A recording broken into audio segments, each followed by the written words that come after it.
Hello students, good morning. I hope you are doing well.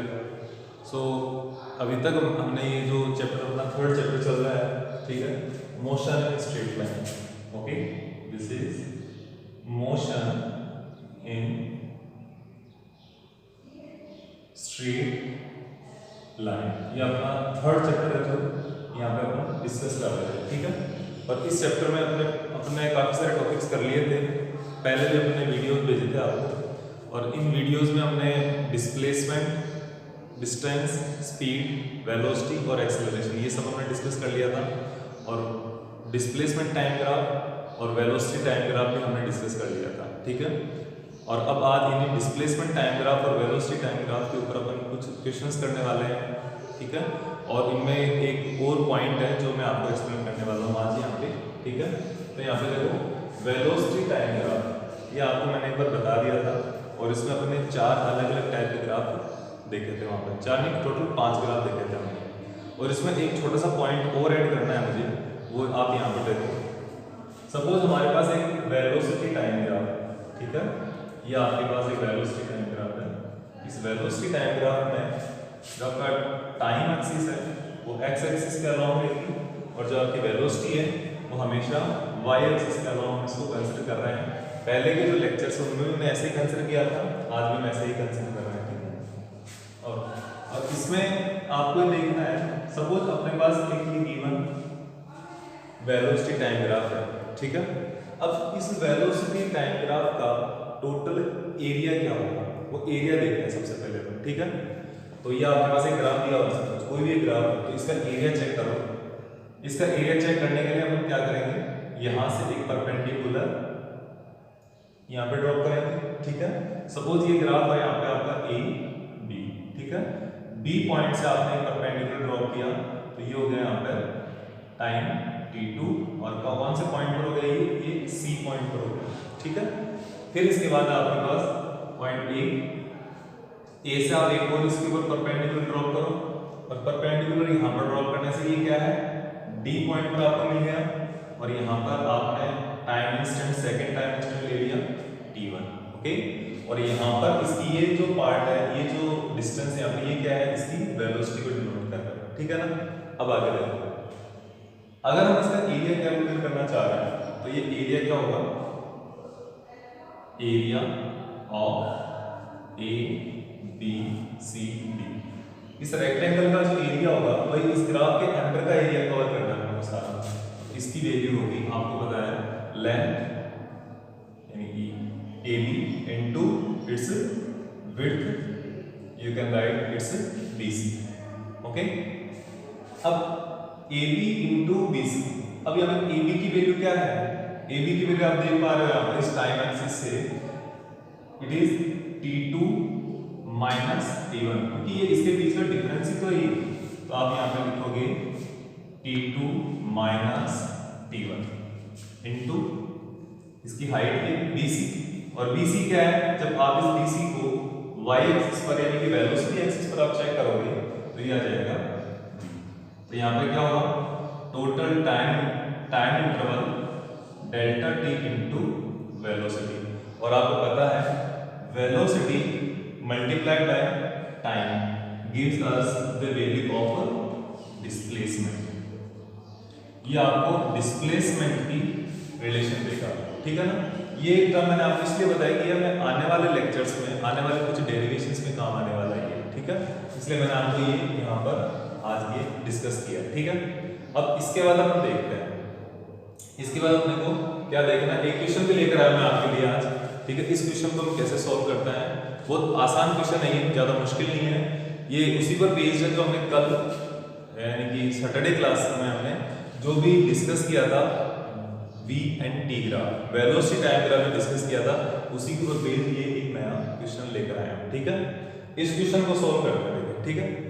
पहले इस question को पढ़ना, क्वेश्चन क्या कह रहा है ये, ठीक है।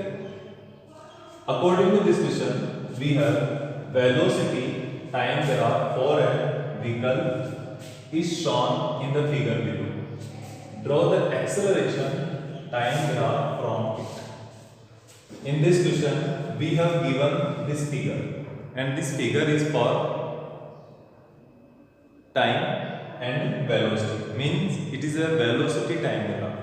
And what you have to do, you have to draw acceleration time graph. Okay, acceleration और टाइम के बीच में जो रिलेशन होगा उसका ग्राफ अपने को ड्रॉ करना है। इसके लिए देखो आप सबसे पहले क्या चाहिए, सॉल्यूशन। एक्सेलरेशन क्या होता है? एक्सेलरेशन आपको पता है, वेलोसिटी टाइम ग्राफ आपको गिवन है और एक्सेलरेशन फाइंड आउट करना है। तो आप इसका क्या निकालोगे, acceleration, acceleration is equals to slope of this graph. ठीक है, अब इसका स्लोप कितने सेगमेंट्स में डिवाइड है ये देखो। पहले सबसे पहले ये फर्स्ट सेगमेंट ए ओ, ये एक स्लोप हो गया। दूसरा सेगमेंट है इसका ए बी और थर्ड सेगमेंट है इसका बी सी। ठीक है, इन तीनों सेगमेंट्स का अलग अलग हमारे पास एक्सेलरेशन की वैल्यू आएगी, क्योंकि आपको पता है slope of velocity time graph is called acceleration. तो आप ये सबसे पहले देखो A1 acceleration between AO के बीच में इसका एक्सेलरेशन कितना है, ये देखो A it is equals to slope. ठीक है, इसका स्लोप कितना है, स्लोप होगा जैसे AO, अब यहां से आप एक परपेंडिकुलर ड्रॉ कर दो इसमें, और परपेंडिकुलर कोई भी आप एक नाम दे दो इसको, सपोज ये दे दिया आपने डी दे दिया। ठीक है, तो देखो यहाँ पर, और आगे इसका नाम दे दिया आपने सपोज ई। तो इसके स्लोप में देखो, स्लोप क्या होता है, this A D divided by O D, क्योंकि आपको बताया था perpendicular divided by base is the slope. tan theta calculate करना है, तो स्लोप इक्वल्स टू आ जाएगा tan थीटा, और इस रीजन में tan थीटा क्या होता है, परपेंडिकुलर अपॉन बेस। और परपेंडिकुलर कितना है, यहां से देखो AD परपेंडिकुलर है, परपेंडिकुलर हो गया आपके पास AD, और इसके बाद OD, ये क्या हो गया इसका, ये बेस हो गया, तो ये हो गया आपके पास देखो OD वैल्यू रखो। स्लोप इक्वल्स टू क्या आ जाएगा, एक्सेलरेशन A1 फर्स्ट सेगमेंट में जो एक्सेलरेशन वो आ जाएगा यहाँ पे, और आपके पास देखो आगे क्या है AD कितना है, ये देखो यहां से चेक करो, ये AD किसके बराबर आ रहा है 20, इट इज 20। OB कितना आ रहा है, ये sorry it is not OB, it should be OD। Okay, और ये OD कितना आ रहा है, ये OD आ रहा है। OD कितना है देखो 2 and 3, it is in between 2 and 3, तो इट इज नियरली 2.5। ओके, 2.5, इसका आंसर क्या है 8 मीटर पर second square. A is a magnitude and meter per second square is a unit of this acceleration. Okay, then acceleration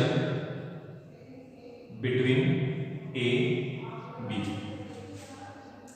क्या होगा, देखो अब यहां पर जो एक्सेलरेशन है इसमें आपको स्लोप निकालना है। अब इसके लिए स्लोप कितना होगा, अगेन tan थीटा, एक बार चेक करना, ये जो लाइन है ए लाइन है, ये तो यहां पर ये वाला एंगल बना रही है tan थीटा इस एक्स एक्सिस से, टाइम एक्सिस से, लेकिन इसका एंगल कितना होगा, ये तो इसके पैरेलल है, और पैरेलल लाइंस का एंगल कितना होता है 0 होता है। ठीक है, पैरेलल लाइंस के बीच में हमेशा एंगल कितना होता है 0, और tan थीटा इक्वल टू कितना है यहाँ पे 0 है, तो आप इसको डायरेक्ट लिख सकते हो tan 0 इज इक्वल्स टू 0। तो यहाँ पर टोटल जो एक्सेलरेशन की जो वैल्यू है ना, a2 की जो वैल्यू है वो भी क्या आ गई 0 आ गई। ठीक है, अब आपका सिर्फ थर्ड सेगमेंट बच गया, थर्ड सेगमेंट का भी इसी तरीके से आप फाइंड आउट कर लो। ठीक है, अब थर्ड सेगमेंट में क्या है, वेलोसिटी ये डिक्रीज हो रही है, और यहां पर ये एंगल कौन सा आएगा, यहां पर जो एंगल आएगा वो ये नेगेटिव एंगल हो गया थीटा। मींस यहां पर क्या है, एक्सेलरेशन नहीं है, बल्कि यहां पर अब अपने पास रिटार्डेशन है, नेगेटिव एक्सेलरेशन की वैल्यू है। ठीक है, तो यहां पर आप चेक कर लो एक्सेलरेशन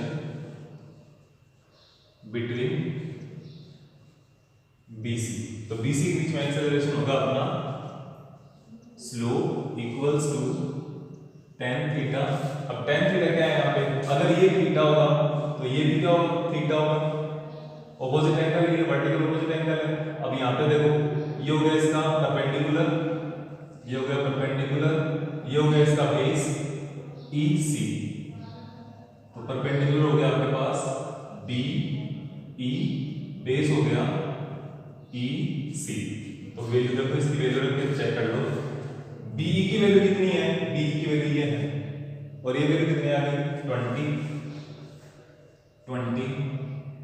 EC की वैल्यू कितनी आ गई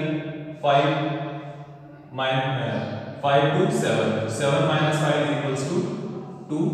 our value is, overall answer is 10 meter per second, it is 10 meter per second square। this is the SI unit of acceleration। अब इन तीनों जो आपके पास पॉइंट्स हैं, इन तीनों का अलग अलग ग्राफ, इन तीनों का ग्राफ कहाँ।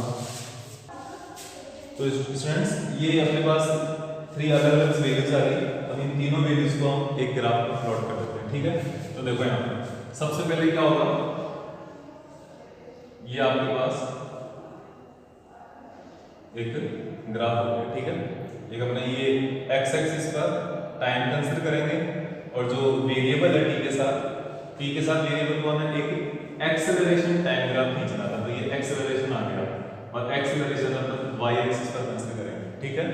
और फिर इसके बाद मीटर पर सेकंड स्क्वायर, ये इसकी ऐसा यूनिट होगी किसकी, एक्सेलरेशन की। अब चेक करो आप यहाँ देखो, सबसे पहले क्या होगा, ये जो वैल्यूज है अपने स्केल इस तरीके से लेनी कि ये वैल्यूज भी अपने इस ग्राफ के ऊपर प्लॉट हो जाए, ठीक है। तो अपने स्केल लेते समय इस चीज का ध्यान रखना आपको कि हो सकता है ये ग्राफ नेगेटिव में भी जाए, तो अपन नेगेटिव और पॉजिटिव दोनों ही कंसीडर करके चलेंगे। नहीं जाए अच्छी बात है, लेकिन अगर चला जाए तो अपन ड्रॉ करना होगा, ठीक है। देखो दिस इज 0, 0 के बाद अपन ले लेते हैं suppose 4, then 8, then 12। Okay, equal intervals होने चाहिए ये सारे। नीचे की तरफ -4, -8 और -10। अब यहाँ पे देखो आप, जो थर्ड वाला मैंने माइनस वाला क्यों बनाया, जो थर्ड वाला सेगमेंट है बिटवीन BC में क्या हो रहा है, स्पीड कम हो रही है, यानी कि वेलोसिटी कम हो रही है। वेलोसिटी कम होने से आपके पास एक्सेलरेशन क्या है, ऑपोजिट एक्सेलरेशन है, यानी कि नेगेटिव एक्सेलरेशन है। तो ये चीज आप, और हाँ ये मैंने आपको यहाँ पे बताया है, तो ये चीज ध्यान रखना, ये क्या है आपके पास -10 मीटर पर सेकंड स्क्वायर आएगा, ठीक है। इस चीज को आप हमेशा ध्यान रखोगे, ये -10 मीटर पर सेकंड स्क्वायर आएगा। अपना आंसर पॉजिटिव आ रहा था, लेकिन हमेशा आपको ध्यान रखना है इट इज -10 मीटर पर सेकंड स्क्वायर, ये चीज ध्यान रखना। तो ये सब ध्यान में रखकर आप ये ग्राफ बनाना। अब देखो ग्राफ, ये टाइम एक्सिस जो है ना यहाँ पे ऐसे कैसे चल रहे हैं, टाइम एक्सिस के लिए आ गया 1 2 3 4 5 6 7 8, इतने से हो जाएगा। देखो आगे 0 to 2.5 we have acceleration equals to 8 meter per second square। 0 to 2.5 acceleration is 8 meter per second square। और कोई वैल्यू चेंज हो रही है इसमें नहीं, कांस्टेंट है ये। तो आप यहां पे बनाओगे क्या, 8 का स्ट्रेट लाइन बना दी, ठीक है। अब 2.5 से लेकर 5 तक, ठीक है। अब इसके बीच में एक्सेलरेशन कितना है, ये लाइन इसके पैरेलल है, अपना आंसर कितना आया था 0 आया था। और 0 आते हैं हमने क्या लिखते हैं इसको, ये यहां से सीधा इस पे मिलेगा, और इसके बाद ये 0 पर चलेगा। कहां तक चलेगा, 0 पर 5 तक। ये आपके पास 5 हो गया। अब इसके बाद क्या है आपके पास, देखो थर्ड सेगमेंट BC सेगमेंट है। अब BC के बीच में कितना काम करेगा, ये क्या एक्सेलरेशन है, ये वैल्यू कितनी है -10 है, क्योंकि नेगेटिव एक्सेलरेशन है, ऑपोजिट एक्सेलरेशन, इसलिए तो ये वाली वैल्यू क्या आएगी, ये जो सॉरी ये 12 है, तो 10 -8 और -2 के बीच में यहां से आएगा लगभग यहां, ठीक है। और ये आपका क्या हो गया अप टू 7। तो this is our complete acceleration time graph for given problem of velocity time. इसके कॉरेस्पॉन्डिंग एक्सेलरेशन टाइम ग्राफ ये होगा। यहाँ पर ये वैल्यू नेगेटिव क्यों आई है, क्योंकि एक्सेलरेशन ऑपोजिट डायरेक्शन में है, इसलिए वैल्यू इसकी क्या आएगी नेगेटिव 10 मीटर पर सेकंड आएगा। ठीक है, thank you everyone, this is all for today's and now we will have 2 questions for your assignment, okay, that you may find in your PDF also. ठीक है, so students, this is your today's assignment, okay. I am reading the question and you can note down this question by the pausing this video. The velocity time graph of an object moving along a straight line is as shown below. Okay, we have a graph, velocity time graph of a body which is moving in a straight line. Okay, and this graph is given as in the figure, and this is time, this axis is time axis and time is in second, and this is our velocity axis, and in velocity axis we have units as a meter per second. And now you have to calculate the distance covered by the object between 0 to 5 seconds and then 0 to 10 seconds. पहले आपको 0 to 5 seconds के बीच में जितने distance travel करेगा वो find out करनी है, कैलकुलेट करनी है, और उसके बाद यही डिस्टेंस कैलकुलेट करनी है 0 से लेकर 10 सेकंड्स के बीच में। और ये ग्राफ है आपके सामने, ग्राफ में देख लो एक बार, ये 0 है यहाँ पे, ये 2 सेकंड्स है टाइम, ये 5 सेकंड्स टाइम है और ये 10 सेकंड्स है। और इसके साथ साथ जो वेलोसिटी एक्सिस है, वेलोसिटी एक्सिस पर ये वाली जो वैल्यू है ये है 20 मीटर पर सेकंड, ये 20 है यहाँ पे, इतना आपको नोट करना है। अब ये क्वेश्चन आपका आसानी से हो जाएगा। और आप for your check we have answer for you, it's for answer of the first part is 80 and answer of the second part is 130 meters. Okay, good luck, all the best.